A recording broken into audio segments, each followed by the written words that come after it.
I've decided to start a new life without you. The words hung in the air of the upscale restaurant where we'd gathered to celebrate my daughter's college graduation. Gregory, my husband of 28 years, stood with his champagne glass still raised, his announcement displacing the toast he was supposed to be making to Amelia's achievements. The clinking of silverware ceased. Conversations halted mid-sentence. 50 pairs of eyes darted between Gregory and me, waiting for my reaction, for the tears, the shouting, the dramatic exit everyone expected. Instead, I smiled. Congratulations on your honesty. My name is Bianca Caldwell. I am 54 years old, and until this moment, I had been playing the role of the devoted wife and mother perfectly. I put my own career aspirations on hold to support Gregory through 3 business ventures, 2 career changes, and countless finding himself phases. I raised our brilliant daughter Amelia, who sat beside me now, her graduation cap still perched on her head, her expression frozen in horror. From the corner of my eye, I could see Cassandra Wells, Gregory's much younger girlfriend, shifting uncomfortably at the back table where she sat with people I had considered friends for decades. The same friends who apparently knew about the affair but never thought to tell me. The same Cassandra who had attended our Christmas parties, who had once called me for advice about her career. With practiced calm, I reached into my handbag and pulled out a sealed cream-colored envelope. I placed it gently beside Gregory's plate. "What's this?" he asked, his triumphant expression faltering. "Something for you to read later," I replied, keeping my voice steady. I turned to Amelia, whose face had gone pale. I kissed her cheek. "I am so proud of you, sweetheart. This day is still about your accomplishment." Then I stood, smoothed my dress, and addressed our stunned guests. "Please enjoy your meal. I wish you all a lovely afternoon." With that, I walked out of the restaurant, my head held high, feeling 50 pairs of eyes following me. The heavy door swung shut behind me, cutting off the beginning of anxious murmurs. Outside, the Augusta summer heat hit me like a wall, but I welcomed it. For the first time in years, I could breathe freely. Behind me, I heard the restaurant door open and slam shut, followed by Gregory's voice, no longer confident, but high-pitched and frantic. "Bianca, what the hell is this? What have you done?" I kept walking, allowing myself a small smile. The envelope I'd handed him contained the beginning of my revenge, one I'd been meticulously planning for months. I had always been the practical one in our marriage. While Gregory dreamed big and took risks, I maintained the stability our family needed. I was the one who saved for Amelia's education, when Gregory invested unwisely in his friend's restaurant venture. I was the one who worked extra hours as a finance manager at Truvanta Corp. When his midlife crisis led him to quit his stable position, to follow his passion, selling handcrafted furniture. A passion that lasted approximately 6 months before he grew bored. My own dreams, opening a financial consultancy for women, were perpetually on hold. After Amelia graduates, I told myself. After Gregory finds stability. 3 months ago, I noticed discrepancies in our joint accounts, small transfers to an account I didn't recognize. Having spent 20 years managing our family finances, these irregularities stood out like red flags. I could have confronted Gregory immediately, but something held me back. Perhaps it was intuition, or perhaps it was the growing distance between us over the past year. Instead, I began quietly investigating. What I discovered was worse than I imagined. Gregory had been systematically moving funds to a separate account for over a year. He had also been taking Cassandra to expensive restaurants, purchasing jewelry, and looking at beachfront property, all while telling me we needed to tighten our belts for retirement. Then came the text messages I discovered when Gregory left his phone unlocked. Messages about their new life together. Messages about how he was finally breaking free. Messages about their plans for the day after Amelia's graduation, the day he had chosen to make his grand exit from our marriage. What Gregory had forgotten, or perhaps never fully grasped, was that I had been a financial professional for 30 years. I understood money trails. I knew how to trace assets. And most importantly, I remembered the prenuptial agreement we had signed 28 years ago, when I had more family money than he did. The agreement he had insisted upon, ironically to protect his future earnings, contained a fidelity clause that would prove to be his undoing. While Gregory plotted his escape with Cassandra, I was building my case. I consulted with attorneys. I documented every hidden transfer. I gathered evidence of their affair. I prepared divorce papers. I timed everything perfectly, knowing Gregory would want to wait until after Amelia's graduation to avoid ruining her big day. What he didn't expect was that I would serve the divorce papers the morning of the graduation, before his planned announcement, but with the papers still safely hidden in court records, not yet accessible to him. What Gregory didn't know was that I was always 3 steps ahead. I didn't return to the restaurant. Instead, I drove to our home, a spacious colonial in Augusta's historic district that we had purchased 15 years ago. The house that Gregory had already promised to Cassandra, according to text messages that he didn't realize I had seen. I parked in the driveway and calmly entered what had been our shared space for over a decade. Everything looked the same. The family photos on the walls, the antique grandfather clock that had been my father's, the worn leather couch where Gregory and I had once dreamed of our future together. Yet everything had changed. I went upstairs to the master bedroom and opened the closet. Gregory's clothing was already packed in suitcases, hidden in the back, ready for his planned departure tomorrow. I smiled at his predictability. He had always been meticulous about clothing, but careless about the important things. My phone buzzed incessantly with messages from friends at the restaurant, from Amelia, even from Gregory's sister Diana, who had flown in for the graduation.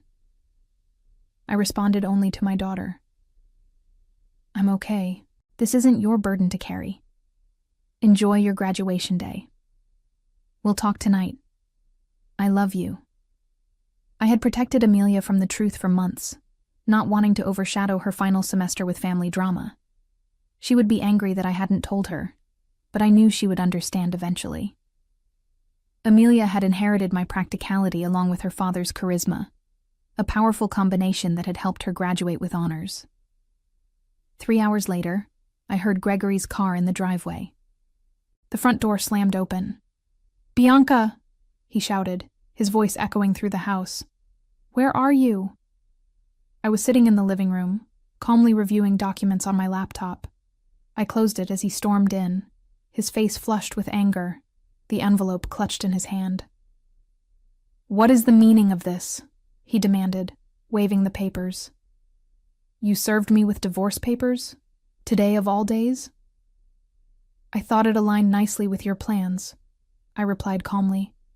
"You wanted to start your new life. I'm simply helping facilitate the transition." "You had no right to—" "I had every right," I interrupted, my voice steady. "Just as you had every right to choose Cassandra. We all make choices, Gregory." "The prenup expired years ago," he said, his voice suddenly smug. "Any lawyer will tell you that." I allowed myself a small smile. Actually, it didn't.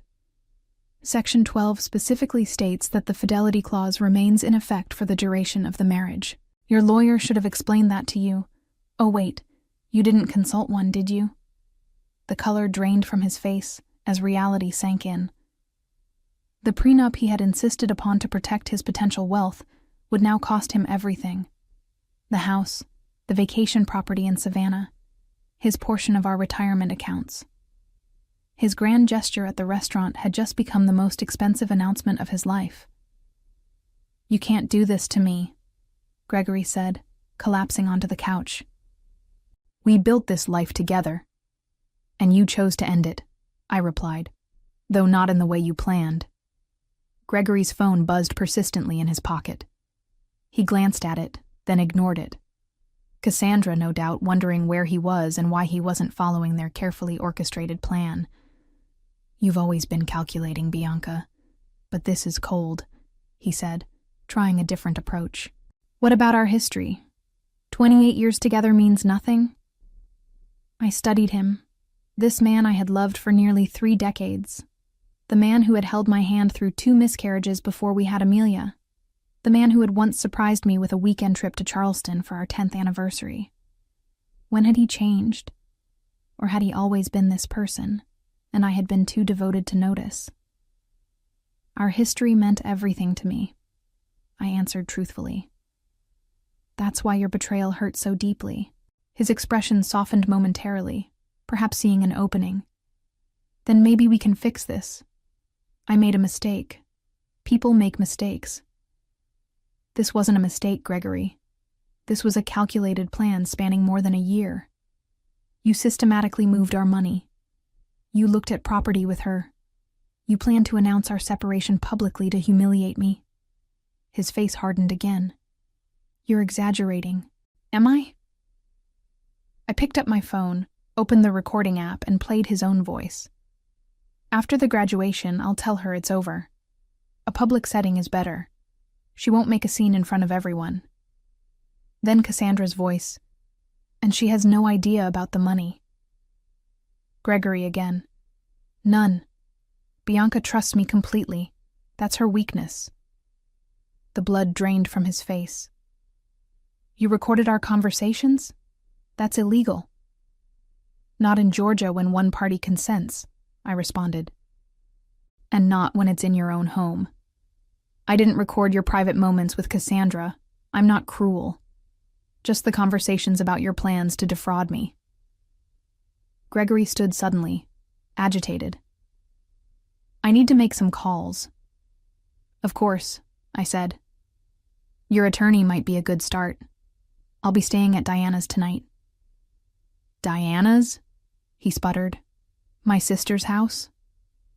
I nodded. She's quite upset with you, actually. She was the one who first spotted you and Cassandra together last Christmas. She didn't tell me immediately. She confronted you first. You promised her it was nothing, that you would end it. When she realized you hadn't, she came to me. This was another blow he hadn't anticipated. Diana and I had always been close, but Gregory never imagined his own sister would choose my side. Everyone's betraying me, he muttered. Ironic, isn't it? I gathered my purse and a small overnight bag I had packed earlier. You have until tomorrow evening to remove your things from the house. After that, the locks will be changed. As I headed toward the door, Gregory called after me, desperation in his voice. What about Amelia? Have you thought about how this affects her? I paused, anger finally breaking through my calm facade. Don't you dare use our daughter as a shield, Gregory. You certainly weren't thinking about her when you were planning your new beachfront life with Cassandra. His phone buzzed again. This time, he looked at it and groaned. Problem? I asked. Cassandra is at the apartment already. She's moved her things in. I couldn't help but smile. The apartment you put in both your names? The lease you signed last month? Gregory nodded, looking confused. You might want to check with the leasing office. That application was flagged for credit issues and never completed. The agent called our home phone to verify information. I handled it myself. I walked out the door, leaving Gregory to face the first of many consequences. His perfectly planned new life was unraveling faster than he could process. Diana lived in a charming bungalow across town, close to the university where she taught literature. When I arrived, she greeted me with a fierce hug. I just heard from Amelia, she said, pulling me inside. Are you okay? I'm better than I expected, I admitted, following her to the kitchen where a bottle of wine was already open. I never thought Gregory would make such a spectacle, Diana said, pouring 2 glasses. The restaurant? In front of everyone? He's lost his mind. It was meant to humiliate me, I explained, accepting the glass. A public rejection so I couldn't fight back without looking hysterical. Diana's face darkened. My brother always did have a flair for drama, but this is beyond anything I expected from him. We settled in her sunroom, surrounded by potted plants and bookshelves. Diana had never married, preferring her independence and academic pursuits. Over the years, I had sometimes envied her freedom. "What did you put in that envelope that made him so upset?" she asked. I explained the contents, the divorce filing, the evidence of his financial deception, and most importantly, the prenuptial agreement that would leave him with far less than he had planned. "The prenup," Diana mused. "I remember when he insisted on it. Father had just given him that money for his first business, and he was so worried about protecting it." She laughed bitterly. "The irony is delicious." My phone rang. Amelia. I took a deep breath before answering. "Mom," she said immediately, her voice strained. "I'm coming over to Aunt Diana's." "Honey, you don't have to—" "I'm already on my way," she interrupted. "Dad is telling everyone you've lost your mind, that you've been planning this for months. He's saying horrible things." Of course he was. Gregory always rewrote narratives to cast himself as the victim. "Let him talk," I said. "The truth will become clear soon enough." 20 minutes later, Amelia arrived, still in her graduation dress, but with her makeup smudged from crying. She fell into my arms like she used to as a child after a nightmare. "Why didn't you tell me?" she asked, her voice muffled against my shoulder. "I didn't want to ruin your final semester," I explained. "You worked so hard for this day."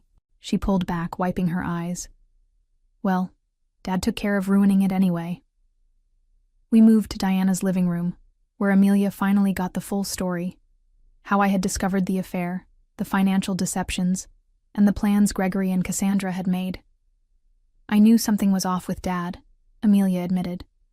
"He's been different, distracted, always on his phone. But I never imagined—" "None of us want to see these things in people we love," Diana said gently. My phone buzzed with a text message from Philip Anderson, my attorney. The emergency filing had been approved. The accounts I had identified were frozen, pending the divorce proceedings. Gregory now had limited access to funds, enough for living expenses, but not enough to follow through on the property purchases he had planned with Cassandra. I showed the message to Diana and Amelia. "Good," Amelia said firmly. "He deserves it." My daughter's loyalty warmed me, but I wasn't naive. "He's still your father," I reminded her. "Your relationship with him is separate from what's happening between us." Amelia shook her head. "Maybe someday, but right now I can't even look at him. He hugged me this morning and told me how proud he was, all while planning to blow up our family hours later."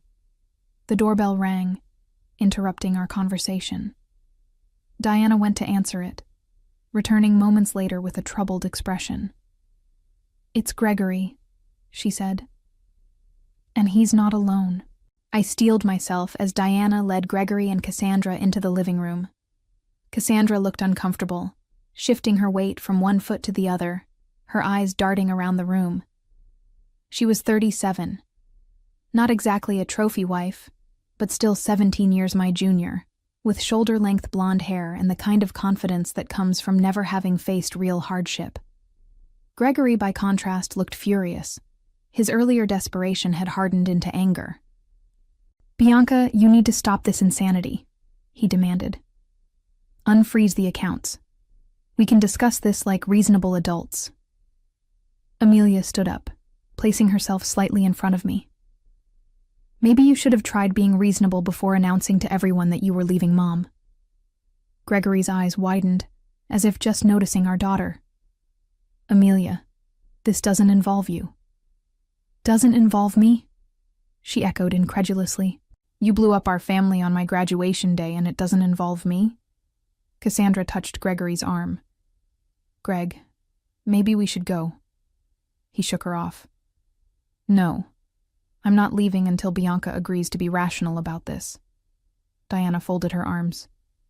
"My sister-in-law seems to be the only rational person in this scenario. You're the one who created this mess, Gregory." I remained seated, watching the drama unfold. For years, I had been the peacemaker, the one who smoothed over conflicts and kept everyone happy. That role was exhausting, and I had finally set it down. The accounts will remain frozen until the preliminary hearing, I said calmly. That's in 3 days. The judge will determine appropriate asset division at that time. 3 days? Gregory sputtered. What am I supposed to do for 3 days? You have your personal account, I reminded him. The one you've been funneling money into for the past year. That should be sufficient. Cassandra's head whipped toward Gregory. You have a separate account? With how much in it? An interesting dynamic was emerging. Clearly, Gregory hadn't been entirely forthcoming with Cassandra either. Gregory ignored her question. This is vindictive, Bianca. This isn't like you. Perhaps you never really knew me, I replied. Just as I apparently never really knew you. Amelia turned to Cassandra. Did you know he was going to announce it like that? At my graduation celebration? Cassandra had the decency to look ashamed. I thought he was going to talk to your mother privately. The announcement today was unexpected. Gregory shot her a betrayed look. Cracks were already forming in their united front. I think you both should leave, Diana said firmly. You've upset Amelia enough for one day. Amelia, Gregory pleaded. You understand that relationships change, don't you? Sometimes people grow apart. My daughter's face hardened in a way I had never seen before. What I understand is that you're a coward who couldn't even give Mom the dignity of a private conversation. What I understand is that you were stealing from our family while I was working 2 jobs to help pay for my textbooks because you said money was tight. Gregory paled. That's not how it was.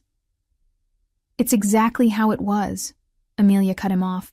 Please leave, Dad. I can't look at you right now. The silence that followed was deafening. Finally, Gregory turned to go, Cassandra trailing behind him. At the door, he paused and looked back at me. This isn't over, Bianca. I'll fight you on this. I met his gaze steadily. You're welcome to try. After they left, Amelia collapsed next to me on the sofa, tears streaming down her face. I've never talked to Dad like that. I wrapped my arm around her shoulders. Sometimes standing up for what's right is painful. Diana brought us fresh glasses of wine. To new beginnings, she said, raising her glass. Indeed, I thought. This ending was just the beginning of something new. The preliminary hearing took place in a small courtroom on a rainy Tuesday morning. I arrived with my attorney, Philip, while Gregory came with a lawyer he had hastily retained, a young associate from a firm that specialized in corporate law, not family matters. Gregory's poor choice of representation was yet another consequence of his rushed planning. The judge, an older woman with sharp eyes and no patience for dramatics, reviewed the prenuptial agreement carefully. This document appears to be in order, she said, looking over her reading glasses at Gregory's attorney. Do you contest its validity? The young lawyer cleared his throat. Your Honor, we believe the agreement has expired due to the length of time that has passed. Section 18 clearly states that the duration is for the term of the marriage, plus any legal proceedings resulting from its dissolution. The judge read aloud. There is no expiration date indicated. Gregory leaned forward to whisper urgently to his lawyer, who looked increasingly uncomfortable. Furthermore, the judge continued, the evidence of systematic fund transfers appears to violate the financial disclosure requirements in Section 23. She shuffled through the papers, then looked up. I am ruling to maintain the freeze on joint accounts pending full financial discovery. Mr. Caldwell's personal account will remain accessible to him. The family home will remain in Mrs. Caldwell's possession during proceedings, as stipulated in the prenuptial agreement's infidelity clause. Gregory's face flushed dark red. This is outrageous, he muttered, loud enough for me to hear. The judge fixed him with a stern look. Mr. Caldwell, I suggest you review the agreement you signed more carefully. This court will reconvene in 30 days for the full hearing after discovery is complete. As we left the courtroom, Gregory caught up to me in the hallway. Bianca, please. We need to talk about this reasonably. 28 years together has to count for something. It counted for everything, I replied, until you decided it didn't. I walked away, leaving him standing alone in the courthouse corridor, the weight of his choices finally beginning to sink in. Word spread quickly through our social circle. Friends called daily, some offering support, others seeking gossip. I maintained a dignified silence about the details, simply saying, Gregory and I are separating. These things happen. Meanwhile, Gregory's carefully constructed facade was crumbling. The image he had cultivated, successful businessman, devoted family man, was tarnished beyond repair. The financial freeze meant he couldn't follow through on promises made to Cassandra. The beachfront property they had been planning to purchase fell through. The luxury car he had put a deposit on had to be canceled. 2 weeks after the hearing, Diana called me, her voice tinged with amusement. Have you heard the latest? Cassandra moved out. Already? I wasn't entirely surprised, but the speed was impressive. Apparently, she discovered that Gregory's business isn't doing as well as he claimed. The substantial savings he talked about don't exist. She told her friend Jennifer that she didn't sign up to date a man with financial problems. I couldn't help but laugh. He always was good at creating illusions. Meanwhile, I was rebuilding. The financial security I had always maintained, separate from our joint accounts, gave me freedom Gregory hadn't anticipated. I rented a small office space downtown and began setting up the consultancy I had dreamed about for years. My first clients were 2 women going through divorces of their own. Word of mouth brought more. I specialized in helping women understand their finances during major life transitions: divorces, widowhood, career changes. The work was immediately fulfilling in a way my corporate job never had been. Amelia, who had accepted a job with a marketing firm in Charleston, called me regularly. I'm so proud of you, Mom, she told me after I described my growing client list. You're helping people during their worst moments. I'm just doing what I wish someone had done for me earlier, I replied. Preparing women for whatever might come. Being needed for my expertise rather than my caregiving was a novel and empowering experience. Word count, 300. The final divorce hearing fell on what would have been our 29th anniversary. A fitting end to a chapter of my life that had lasted nearly 3 decades. Gregory arrived looking haggard. I later learned that his business was struggling without my financial support and guidance. Cassandra was long gone, already dating a real estate developer from Savannah. Most of our mutual friends had distanced themselves from him after learning the full story of his deception. The judge upheld the prenuptial agreement in its entirety. Gregory left with his personal possessions, his struggling business, and the money in his private account, which, after paying his attorney, was barely enough to secure a small apartment. I retained our home, my retirement accounts, and 70% of our joint investments, exactly as the prenuptial agreement stipulated in cases of infidelity. The justice was poetic. The very document Gregory had insisted upon to protect himself had become his downfall. As we left the courtroom, Gregory approached me one last time. I made a terrible mistake, he said quietly. Is there any chance we could— No, I interrupted, gentle but firm. That door is closed. I understand, he replied, and for once, I believed he did. I hope you find happiness, Bianca. You deserve it. It was perhaps the first honest thing he had said to me in years. 6 months later, my consultancy, Caldwell Financial Transitions, was thriving. I had moved from the small office to a larger space and hired 2 associates. I specialized in helping women secure their financial futures, particularly through major life changes. Amelia visited often, proud of what I had built. "You know what's ironic?" she said during one visit. "If Dad had just been honest from the beginning, he might have kept half of everything." "Sometimes people can't see beyond what they want in the moment," I replied. The woman who had once defined herself as Gregory's wife and Amelia's mother had discovered a new identity: mentor, business owner, and advocate. The envelope I had handed Gregory at the restaurant hadn't just been my escape plan, it had been the key to a door I never knew existed. Behind it, I found not just revenge, but reinvention. In securing my financial future, I had also reclaimed something far more valuable: myself.